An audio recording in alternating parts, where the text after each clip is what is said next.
नमस्कार. मागच्या भागात आपण ध्यान योग बघितला. आज मी तुम्हाला त्याच्याशीच रिलेटेड ध्यान कसं करायचं ते सांगणार आहे. आपलं मन जेव्हा भूतकाळात अडकतं किंवा भविष्य काळात धाव घेतं, काय पुढे फ्युचरमध्ये आपण असं त्याचं खूप ओव्हर थिंकिंग करतो. त्यावेळेस डोळे मिटून स्वतःकडे परत येणं, डोळे मिटायचे आणि स्वतःकडे परत येणं याला ध्यान योग म्हणतात.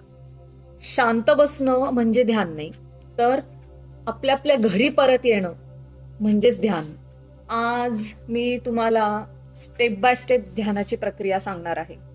स्टेप 1, थांबा आणि शांत ठिकाणी सरळ बसा आणि विचार करा की आपल्याला काहीच साध्य नाही करायचंय. स्टेप 2, तुम्ही जो श्वास घेताय त्याची जाणीव तुमच्या मनाला होऊ द्या. म्हणजे श्वास आपण आत घेतोय, श्वास बाहेर जातोय, हे फक्त फील करा. पण त्याचा ताल बदलायचा प्रयत्न करू नका. स्टेप 3, विचारांना मोकळं ठेवा. खूप सारे विचार येतील, आठवणी येतील. त्यांना थांबवायचं नाही, फक्त त्यांच्याकडे पाहत राहा. आणि स्टेप 4 ही खूप इम्पॉर्टंट आहे. आपल्याला समजलं की आता ध्यान करता करता विचारांमुळे आपलं मन भटकलं, हे आपल्या लक्षात येतं. आपल्या विचारांचं जाळं वाढत राहतं. परत लक्ष श्वासावर आणा. स्टेप नंबर 5 ही सगळ्यात इम्पॉर्टंट आहे, नियमितपणा.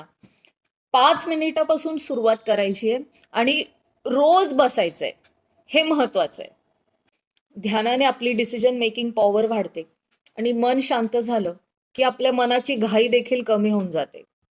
भावनेऐवजी आपण समजून निर्णय घ्यायला लागतो आणि मग आपले विचार स्पष्ट झाले की मग आपल्या मनातला गोंधळ सुद्धा कमी होऊन जातो. योग्य, अयोग्य, फायदा, नुकसान हे सगळं स्पष्ट होतं आणि मग आपण अजून मजबूत आणि ठाम निर्णय घेऊ शकतो.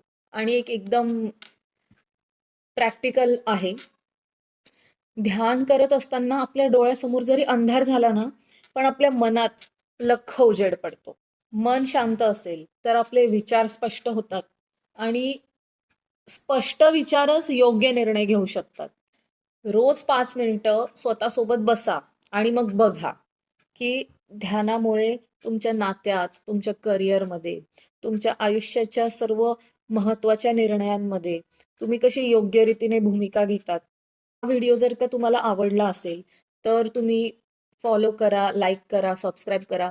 युट्यूबवर पण माझं पेज आहे, दर्शना पुणेकर असं नाव आहे. तोपर्यंत शांत रहा, स्वस्थ रहा, स्वतःची काळजी घ्या, स्वतःशी सौम्य वागा. भेटूया पुढच्या भागात. श्रीकृष्णार्पण.